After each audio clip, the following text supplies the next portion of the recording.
बोलिए सतगुरुदेव भगवान की जय। कृष्ण कन्हैया लाल की जय। अपने सतगुरुदेव भगवान जी के आशीर्वाद से श्रीमद् भागवत गीता जी के 11वें अध्याय का महात्म्य श्रवण करेंगे। हरे राम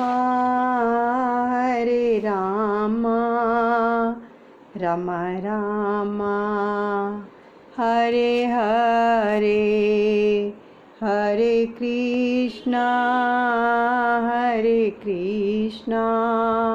कृष्णा कृष्णा हरे हरे।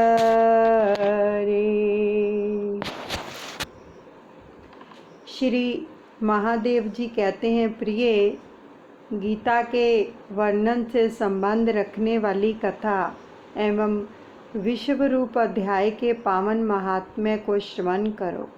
विशाल नेत्रों वाली पार्वती, इस अध्याय के महात्म्य का पूरा वर्णन नहीं किया जा सकता। इसके संबंध में सहस्रों कथाएं हैं। उनमें से एक यहाँ कही जाती है। प्रणिता नदी के तट पर मेघकर नामक से विख्यात एक बहुत बड़ा नगर है।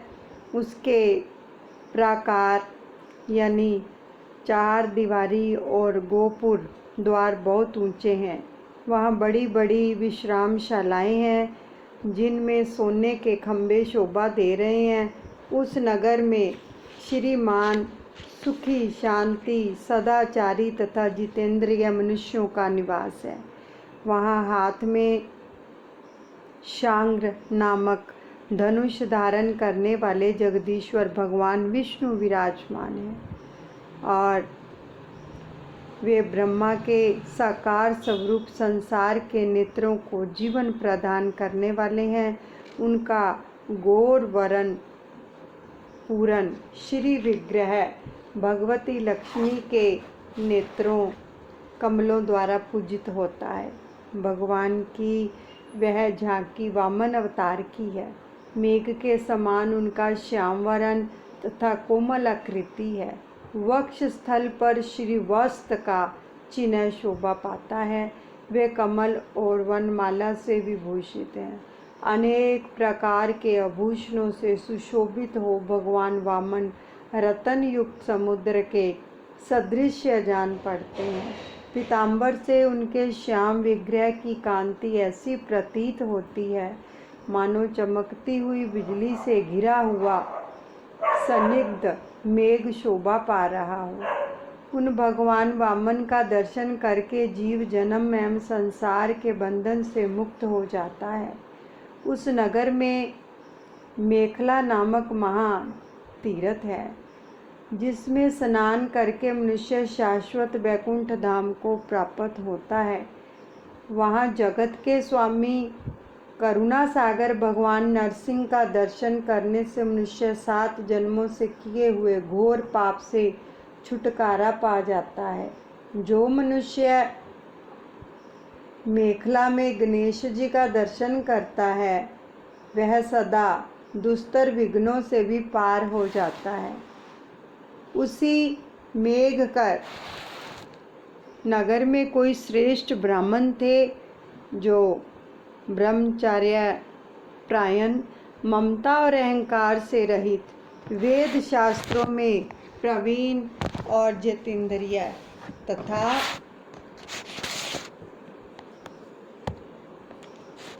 भगवान वासुदेव के शरणागत थे।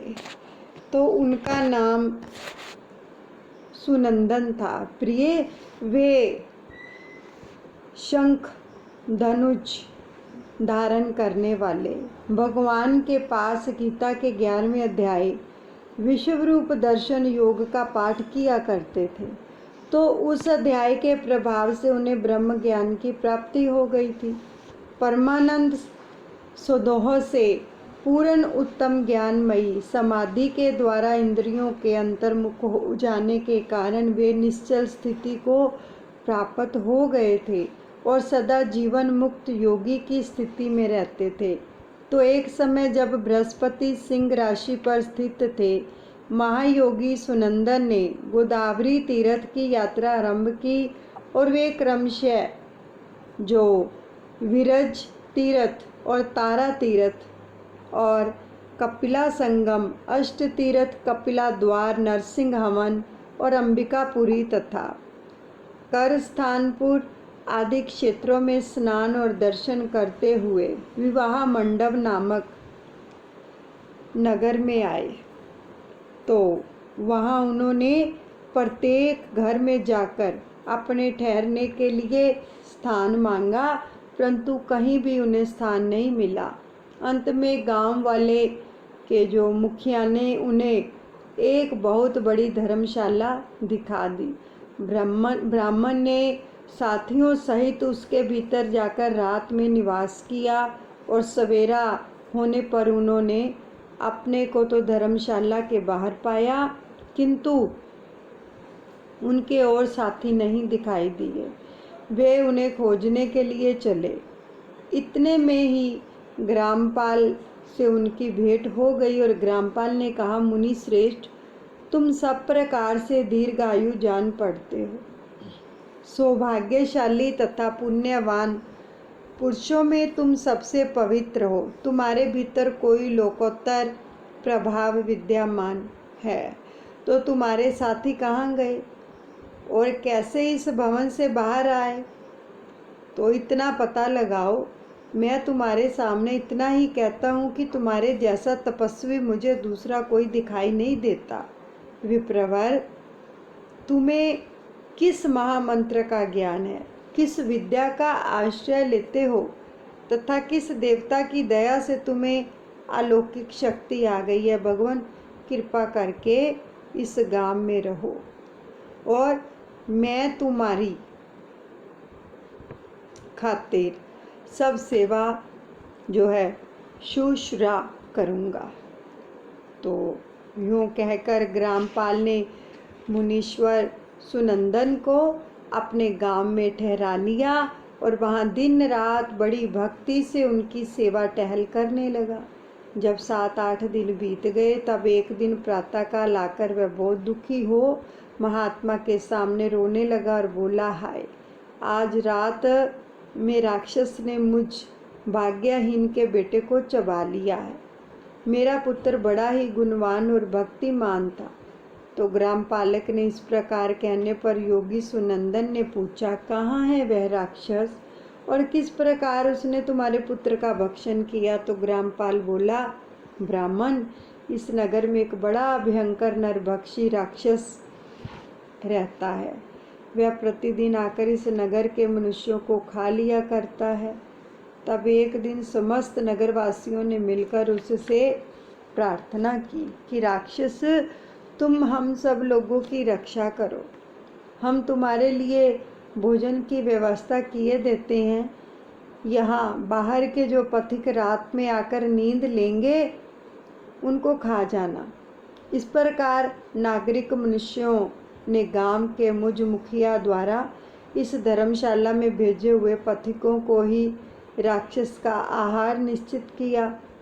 अपने प्राणों की रक्षा के लिए ही उन्हें ऐसा करना पड़ा।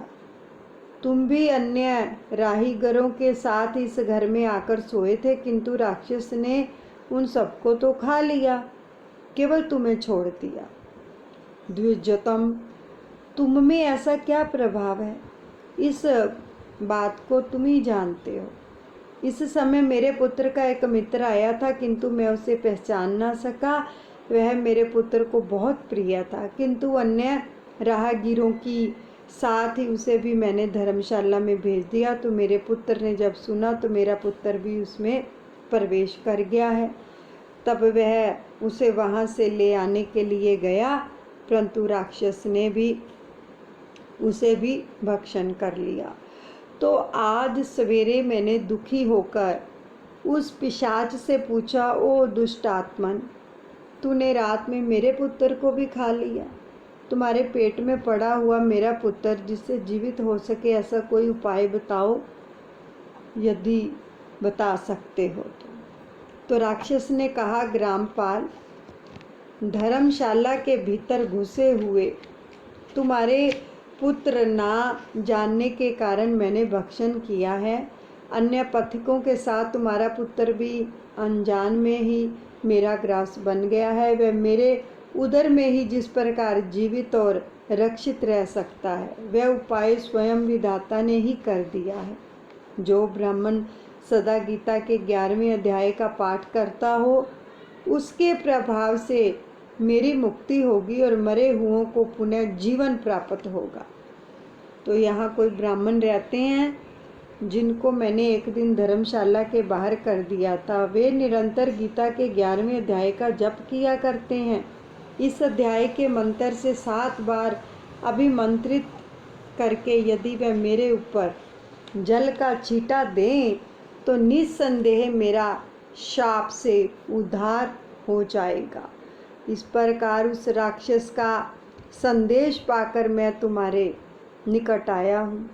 ब्राह्मण ने पूछा, ग्रामपाल, जो रात में सोए हुए मनुष्यों को खाता है, वह प्राणी किस पाप से राक्षस हुआ?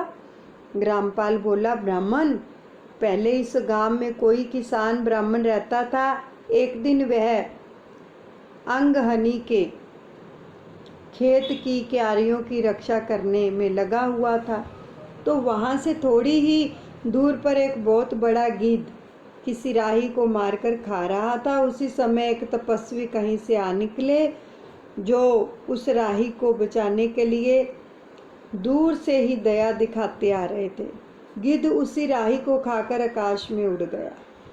तब तपस्वी ने कुपित होकर उस किसान से कहा, ओ दुष्ट हलवाहे, तुझे धिक्कार है, तू बड़ा कठोर है, निर्दयी है, दूसरे की रक्षा से मुंह मोड़कर केवल पेट पालन के धंधे में लगा है, तेरा जीवन नष्ट प्राय है। अरे, जो चोर दाढ़ वाले जीव, सर्प, शत्रु, अग्नि, विष, जल, गीध, राक्षस और भूत तथा बेताल आदि के द्वारा घायल हुए मनुष्यों की शक्ति होते हुए भी उपेक्षा करता है, वह उनके वध का फल पाता है।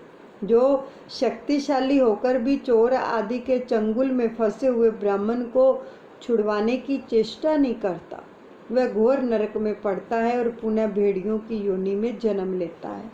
जो वन में मारे जाते हुए तथा गिद्ध और व्याघ्र दृष्टि से पड़े हुए जीव की रक्षा के लिए छोड़ो छोड़ो की पुकार करता है, वह परम गति को प्राप्त होता है।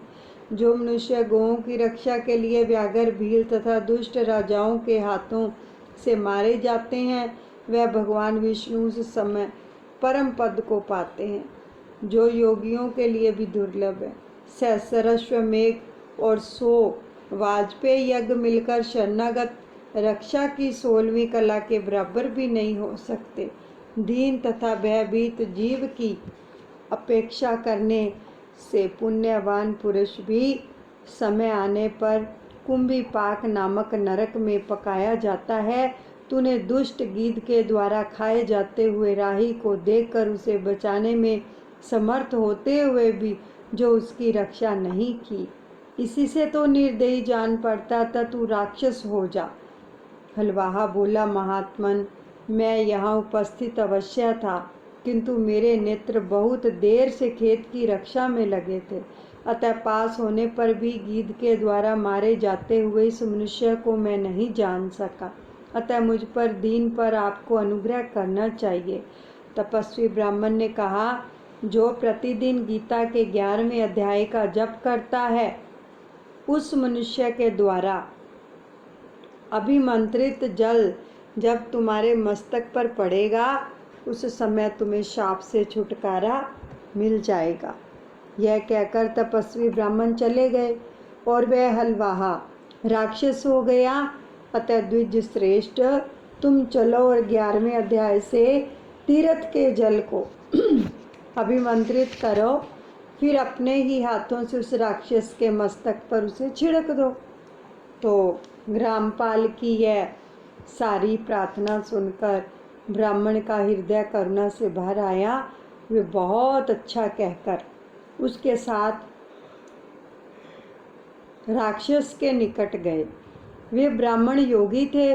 उन्होंने विश्व रूप दर्शन नामक 11वें अध्याय से जल अभिमंत्रित करके उस राक्षस के मस्तक पर डाला। गीता के 11वें अध्याय के प्रभाव से वह शाप से मुक्त हो गया।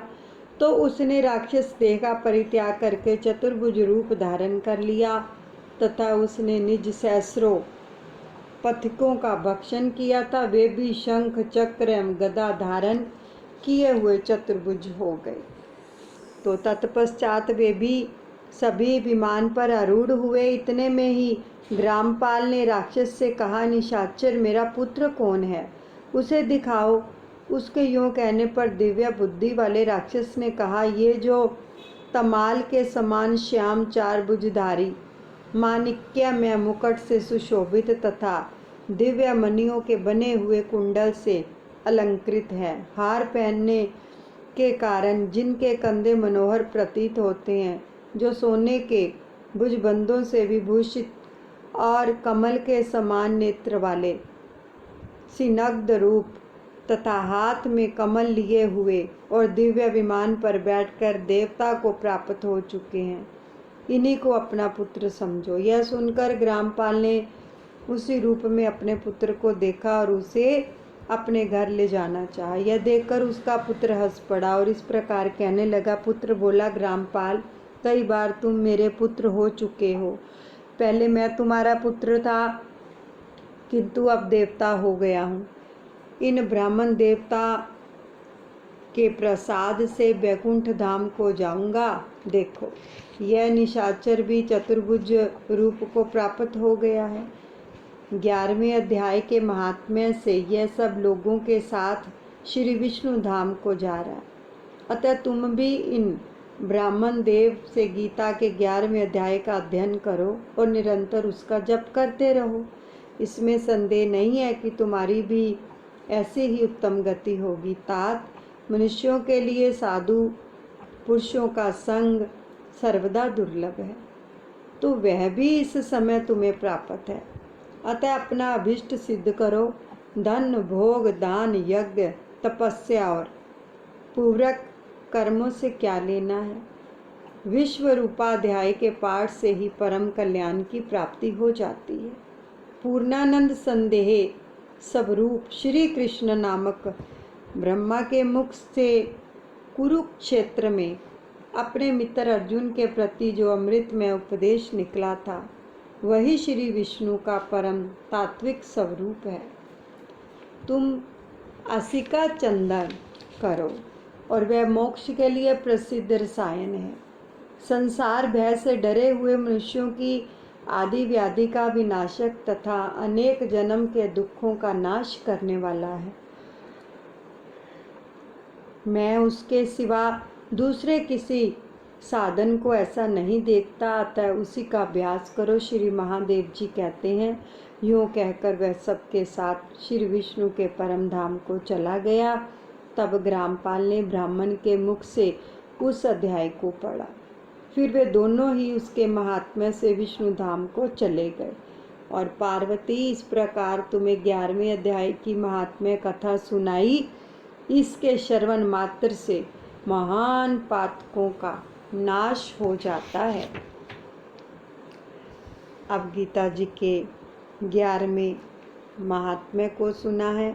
अब अध्याय को सुनेंगे। श्री कृष्ण अर्जुन संवाद। इस प्रकार भगवान के वचन सुनकर अर्जुन बोले, हे भगवान, मेरे पर अनुग्रह करने के लिए परम गोपनीय अध्यात्म विषयक वचन अर्थात उपदेश आपके द्वारा जो कहा गया है, उसमें मेरा यह अज्ञान नष्ट हो गया है। क्योंकि हे कमल नेत्र, मैंने भूतों की उत्पत्ति और प्रलय आपसे विस्तार पूर्वक सुने हैं तथा आपका विनाशी प्रभाव भी सुना है। हे परमेश्वर, आप अपने को जैसा कहते हो यह ठीक ऐसा ही है, परंतु हे पुरुषोत्तम, आपके ज्ञान, ऐश्वर्य, शक्ति, बल, वीर्य और तेज युक्त रूप को प्रत्यक्ष देखना चाहता हूँ।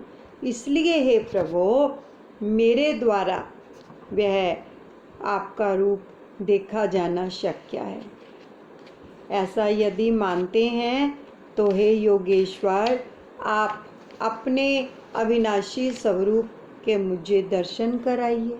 इस प्रकार अर्जुन के प्रार्थना करने पर श्री कृष्ण भगवान बोले, हे पार्थ, मेरे सैकड़ों तथा हजारों नाना प्रकार के और नाना वर्ण तथा आकृति वाले अलौकिक रूपों को देख। हे भरतवंशी अर्जुन, मेरे में अदित्यों को अर्थात अदिति के 12 पुत्रों और 8 वासुओं को, 11 रुद्रों को तथा 2 अश्विनी कुमारों को और 49 मरुदगणों को देख, तथा और भी बहुत से पहले ना देखे हुए आश्चर्य और रूपों को देख। हे गुड़ाकेश, अब इस मेरे शरीर में एक जगह स्थित हुए चराचर सहित संपूर्ण जगत को देख, तथा और भी जो कुछ देखना चाहता है सो देख, परंतु मेरे को इन अपने प्राकृत नेत्रों वाला देखने को निस्संदेह समर्थ नहीं है। इससे मैं तेरे लिए दिव्य अर्थात अलौकिक चक्षु देता हूँ। इससे तू मेरे प्रभाव और योग शक्ति को देख। संजय बोले, हे राजन, महायोगेश्वर और सब पापों के नाश करने वाले भगवान ने इस प्रकार कहकर उसके उपरांत अर्जुन के लिए परम ऐश्वर्य युक्त दिव्य स्वरूप दिखाया।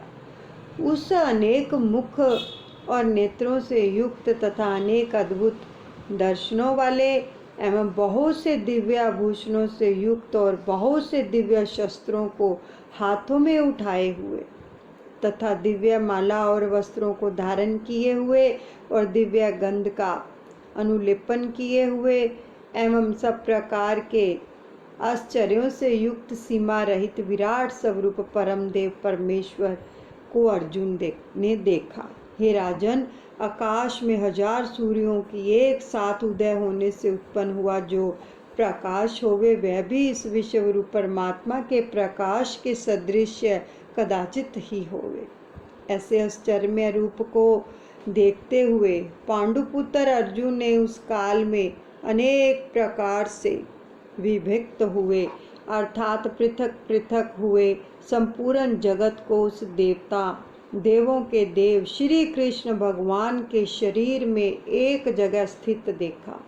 तो उसमें अनंतर वह आश्चर्य से युक्त हुआ हर्षित रोमों वाला अर्जुन विश्व रूप परमात्मा को श्रद्धा भक्ति से सिर से प्रणाम करके हाथ जोड़े हुए बोला, हे देव, आपके शरीर में संपूर्ण देवों को तथा अनेक भूतों के समुदायों को और कमल के आसन पर बैठे हुए ब्राह्मण को तथा महादेव को और संपूर्ण ऋषियों को इस दिव्य सर्पों को देखता हूँ। हे संपूर्ण विश्व के स्वामी, आपको अनेक हाथ, पेट, मुख और नेत्रों से युक्त तथा सब ओर से अनंत रूपों वाला देखता हूँ। हे विश्व रूप, आपके ना अंत को देखता हूँ, ना मध्य को, ना आदि को ही देखता हूँ। हे विष्णु, आपको मैं मुकुट युक्त, गदा युक्त और चक्र युक्त तथा सब ओर से प्रकाशमान तेज का पुंज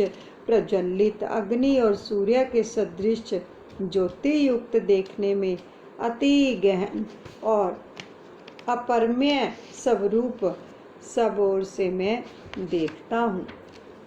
इसलिए हे भगवान, आप ही जानने योग्य परम अक्षर हैं अर्थात परम ब्रह्म परमात्मा है और आप ही इस जगत के परम आश्रय हैं तथा आप ही अनादि धर्म के रक्षक हैं और आप ही अविनाशी सनातन पुरुष हैं, ऐसा मेरा मत है। हे परमेश्वर, मैं आपको आदि अंत और मध्य से रहित तथा अनंत सामर्थ्य से युक्त और अनंत हाथों वाला तथा चंद्र सूर्य नेत्रों वाला और प्रज्वलित अग्नि स्वरूप मुख वाला अपने तेज से इस जगत को जो है तपायमान करता हुआ देखता हूँ।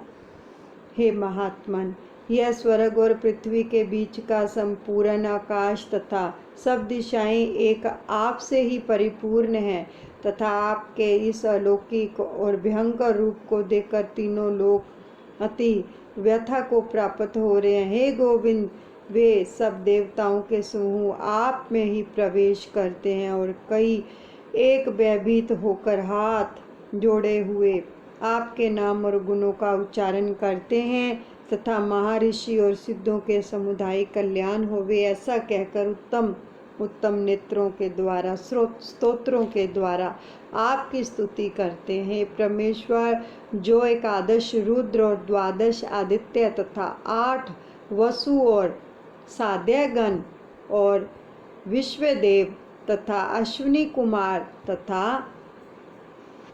मरुदगण और पितरों का समुदाय तथा गंधर्व, यक्ष, राक्षस और सिद्धगणों के समुदाय हैं, वे सब ही विस्मित हुए आपको देखते हैं। हे महाबाहो, आपके बहुत मुख और नेत्रों वाले तथा बहुत हाथ, जंघा और पैरों वाले और बहुत उदरों वाले तथा बहुत सी विकराल दाढ़ों वाले महान रूप को देखकर सब लोग व्याकुल हो रहे हैं तथा मैं भी व्याकुल हो रहा हूँ, क्योंकि हे विष्णु, आकाश के साथ स्पर्श किए हुए दिव्यमान अनेक रूपों से युक्त और फैलाए हुए मुख और प्रकाशमान विशाल नेत्रों से युक्त आपको देखकर भयभीत अंतकरण वाला मैं धीरज और शांति को नहीं प्राप्त होता हूँ। हे भगवान, आपके विकराल दाढ़ों वाले और प्रलय काल की अग्नि के समान प्रज्वलित मुखों को देखकर और दिशाओं को नहीं जानता हूँ और सुख को भी नहीं प्राप्त होता हूँ। इसलिए हे देवेश, हे जगन निवास, आप प्रसन्न होवे।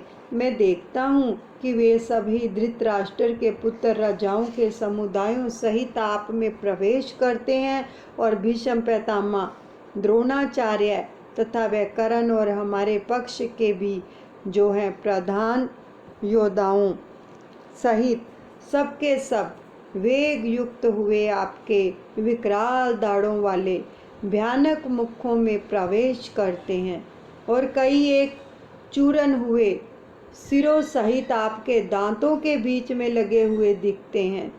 हे विश्वमूर्ते, जैसे नदियों के बहुत से जल के प्रवाह समुद्र के ही सम्मुख दौड़ते हैं अर्थात समुद्र में प्रवेश करते हैं, वैसे ही वे शूरवीर मनुष्यों के समुदाय भी आपके प्रज्वलित हुए मुखों में प्रवेश करते हैं।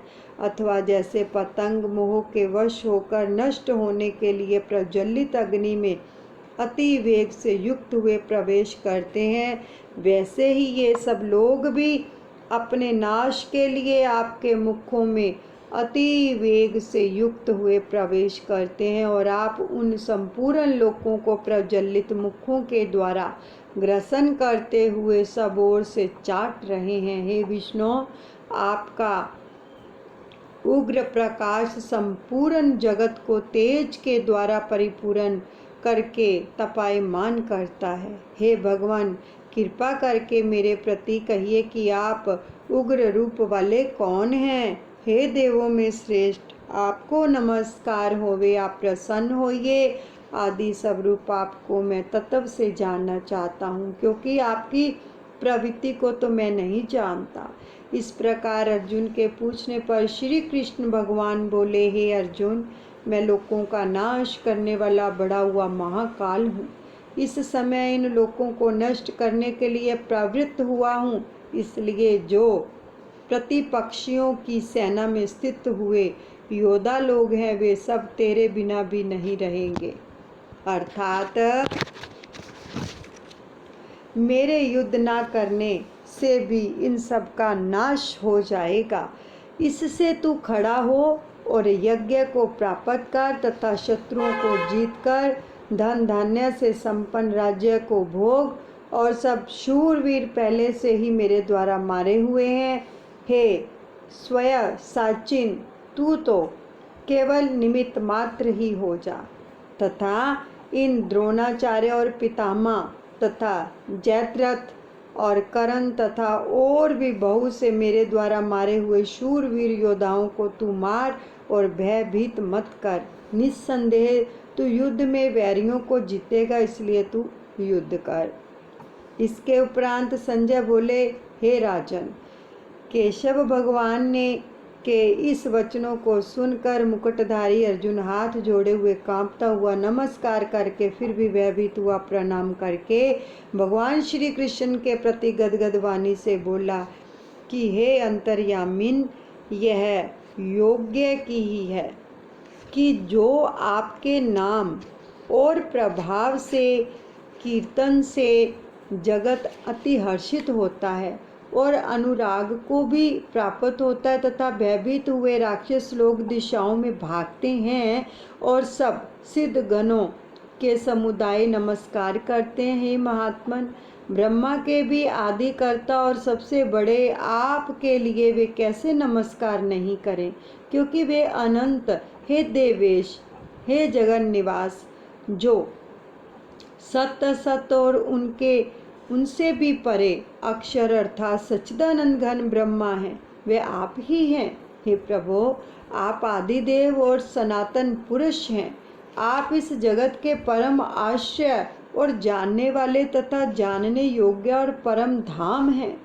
हे अनंत रूप, आपसे यह सब जगत व्यापक है और परिपूर्ण है, अर्थात परिपूर्ण है। हे हरे, आप वायु, यमराज, अग्नि, वरुण, चंद्रमा तथा प्रजा के स्वामी ब्रह्मा और ब्रह्मा के पिता हैं। आपके लिए हजारों बार नमस्कार नमस्कार होवे। आपके लिए फिर भी बारंबार नमस्कार नमस्कार होवे। हे अनंत सामर्थ्य वाले, आपके लिए आगे से और पीछे से भी नमस्कार होवे। हे सर्वात्मन, आपके लिए सब ओर से ही नमस्कार होवे, क्योंकि अनंत पराक्रमशाली आप सब संसार को व्यापक किए हुए हैं और इससे भी सर्व स्वरूप हैं।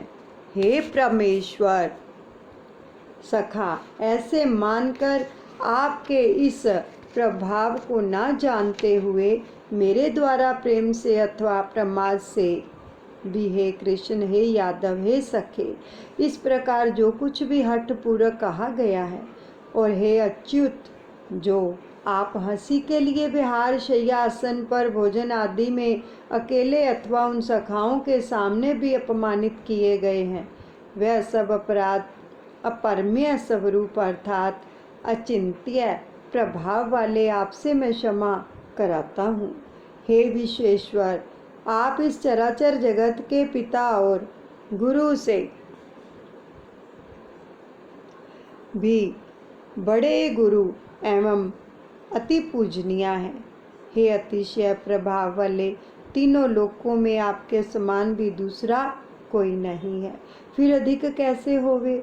इससे हे प्रभु, मैं शरीर को अच्छी प्रकार चरणों में रखकर और प्रणाम करके स्तुति करने योग्य आप ईश्वर को प्रसन्न होने के लिए प्रार्थना करता हूँ। हे देव पिता जैसे पुत्र के और सखा जैसे सखा के और पति जैसे प्रिय स्त्री के, वैसे ही आप मेरे भी अपराधों को सहन करने के लिए योग्य हैं। हे विश्वमूर्ते, मैं पहले ना देखे हुए आश्चर्य में आपके इस रूप को देखकर हर्षित हो रहा हूँ और मेरा मन भय से अति व्याकुल भी हो रहा है। इसलिए हे देव, आप उस अपने चतुर्भुज रूप को ही मेरे लिए दिखाइए। हे देव, हे जगन निवास, प्रसन्न होइए। हे विष्णु, मैं वैसे ही आपको मुकुट धारण किए हुए तथा गदा चक्र हाथ में लिए हुए देखना चाहता हूँ।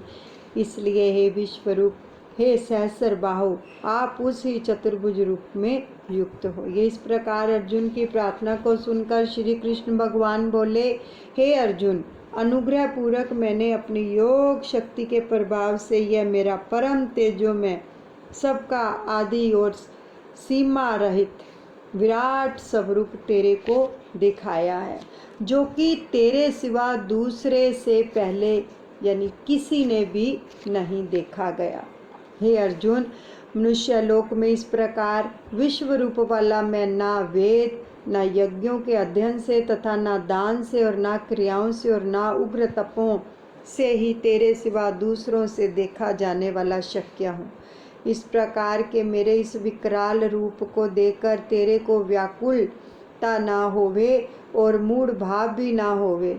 और भय रहित प्रीति युक्त मन वाला तू उस ही मेरे इस शंख चक्र गदा और पद्म सहित चतुर्भुज रूप को फिर देख। तो उसके उपरांत संजय बोले, हे राजन, वासुदेव भगवान ने अर्जुन के प्रति इस प्रकार कहकर फिर वैसे ही अपने चतुर्भुज रूप को दिखाया। और फिर महात्मा कृष्ण ने सौम्य मूर्ति होकर इस भयभीत अर्जुन को धीरज दिया। उसके उपरांत अर्जुन बोले, हे जनार्दन, आपके इस अति शांत मनुष्य रूप को देखकर अब मैं शांत चित्त हुआ अपने स्वभाव को प्राप्त हो गया हूँ। इस प्रकार अर्जुन के वचनों को सुनकर श्री कृष्ण भगवान बोले, हे अर्जुन, मेरा यह चतुर्भुज रूप देखने को अति दुर्लभ है कि जिसको तूने देखा है, क्योंकि देवता भी सदा इस रूप के दर्शन करने की इच्छा वाले हैं। हे अर्जुन, ना वेदों से, ना तप से, ना दान से और ना यज्ञ से इस प्रकार चतुर्भुज रूप वाला मैं देखा जाने को शक्य हूँ कि जैसे मेरे को तुमने देखा है। परंतु हे श्रेष्ठ तप वाले अर्जुन, अनन्य भक्ति करके तो इस प्रकार चतुर्भुज रूप वाला मैं प्रत्यक्ष देखने के लिए और तत्व से जानने वाले के लिए तथा प्रवेश करने के लिए अर्थात एक ही भाव से प्राप्त होने के लिए भी शक्य हूँ। हे अर्जुन, जो पुरुष केवल मेरे ही लिए सब कुछ मेरा समझता हुआ यज्ञ, दान, तप आदि संपूर्ण कर्तव्य कर्मों को करने वाला है और मेरे प्रायण है, अर्थात मेरे को परम आश्रय और परम गति मानकर मेरी प्राप्ति के लिए तत्पर है तथा मेरा भगत है, अर्थात मेरे नाम, गुण, प्रभाव और रहस्य के श्रवण, कीर्तन, मनन, ध्यान और पठन पाठन का प्रेम सहित निष्काम भाव से निरंतर अभ्यास करने वाला है और आसक्ति रहित है, अर्थात स्त्री, पुत्र और धन आदि संपूर्ण संसारिक पदार्थों से स्नेह रहित है और संपूर्ण भूत प्राणियों में वैर भाव से रहित है। ऐसा वह अनन्य भक्ति वाला पुरुष मेरे को ही प्राप्त होता है। इति श्रीमद्भागवत गीता रूपी उपनिषद एवं ब्रह्म विद्या तथा योग शास्त्र विषयक श्री कृष्ण और अर्जुन के संवाद में विश्वरूप दर्शन योग नामक 11वां अध्याय संपूर्ण। हरे रामा रामा रामा हरे हरे, हरे कृष्णा कृष्णा कृष्णा हरे हरे। हे सतगुरुदेव भगवान, हे कृष्ण कन्हैया लाल, हम सभी ने गीता जी के जो 11वें अध्याय का पाठ अध्ययन किया है, उसका फल हम आप जी के आशीर्वाद से अपने सभी पितरों के अर्पण करते हैं, जो हो चुके हैं और जो जन गए हैं, जिनको हम नहीं भी जानते उनके भी अर्पण करते हैं। प्रभु, आप इन सभी पितरों का उद्धार कीजिए, उनको सद्गति प्रदान कीजिए, ताकि उनका कल्याण हो और उनको अपने धाम में ले जाकर उनको अपने चरणों में निवास दीजिए। आपका असीम असीम असीम धन्यवाद। और प्रभु, हम अपने पितरों से जाने अनजाने विचार, वाणी, व्यवहार से जो भी नकारात्मक अपराध कर्म बन पाए हैं, उसके लिए हम क्षमा याचना करते हैं। हमें क्षमा कर दीजिए और इन सभी पितरों का उद्धार कीजिए। ये फल हम उनके अर्पण करते हैं। आपका असीम धन्यवाद। और 21 बार राम नाम का पाठ भी उनके अर्पण करते हैं। ये राम नाम रूपी नाम उनकी रक्षा करे। राम राम 1, राम राम 2, राम राम 3, राम राम 4, राम राम 5, राम राम 6, राम राम 7, राम राम 8, राम राम 9, राम राम 10, राम राम 11, राम राम 12, राम राम 13, राम राम 14, राम राम 15, राम राम 16, राम राम 17, राम राम 18, राम राम 19, राम राम 20, राम राम 21। बोलिए सतगुरुदेव भगवान की जय। कृष्ण कन्हैया लाल की जय। लाडली लाल की जय।